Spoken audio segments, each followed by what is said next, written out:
Hello everyone, and welcome to my summary of learning for ECS 110. I want to start off by acknowledging that I'm recording this video on Treaty 4 land, home of the Cree and Saulteaux people. Let me introduce myself, or perhaps reintroduce myself.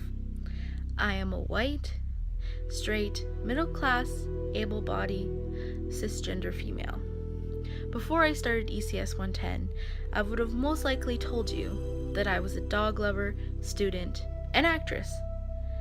Not that those parts of me are no longer important.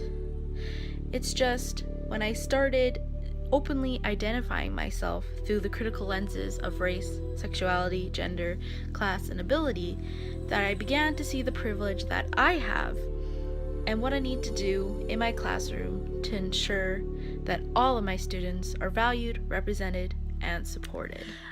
So I came into this class with some understanding of social justice issues and how to be a social justice educator, but I was often afraid to speak up for them. I was challenged a lot growing up for having differing views than some of my family. You know, those people that I'm most comfortable around. This translated into me being even more timid around those I was not familiar with when I was discussing those particular issues. This was mostly because I did not figure I had enough knowledge or exposure to convey my thoughts and ideas successfully.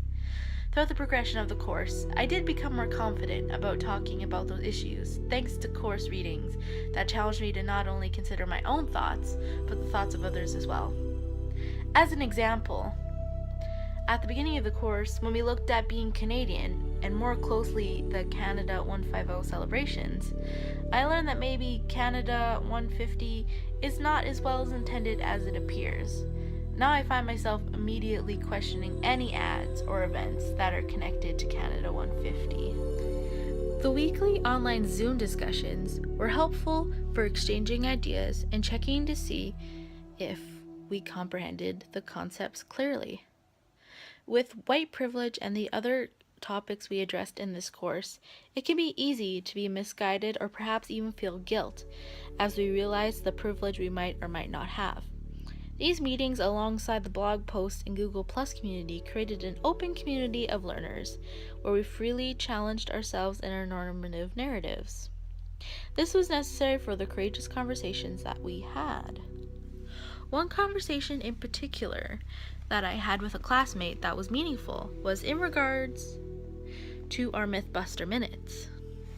The conversation began quite on topic. We both shared our ideas about our assignment, and we realized our ideas actually interlocked quite nicely into each other's. From there, we started talking about why we chose our topics. We both came upon the agreement that the media misleading the public was a huge influence on our decisions. This was when we started to go off topic as we considered the media's portrayals of many minorities. In particular, we noticed how whenever an act of violence happens, the media is more likely to mention the race of someone who committed that particular crime if they are a minority. This was a type of light bulb moment for me. Now I always read and listen more critically to news stories to consider how they are trying to persuade the public to think a certain way about a certain race, class, gender, or religion. I will leave you on a quote that I hope will stick with me for a long time, especially when having courageous conversations with family and friends. From our textbook, Is Everyone Really Equal? From Sensoi and D'Angelo. On page 139, it says, "What is just a comment for us is one of the many daily microaggressions from the minoritized group. That someone from the minoritized group would be willing to let us know how oppression impacts them takes a lot of courage, given how freely dominant groups tend to trivialize this information. Dismissing the feedback as oversensitivity conveys that we are not open to or interested in understanding the impact of our behavior on others.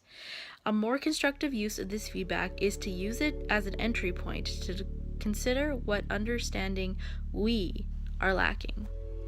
That quote is an idea that I hope to take forward with me into my teaching career and just when I'm interacting with people in general. I believe that we always need to challenge our thinking. We also need to consider how our words affect others.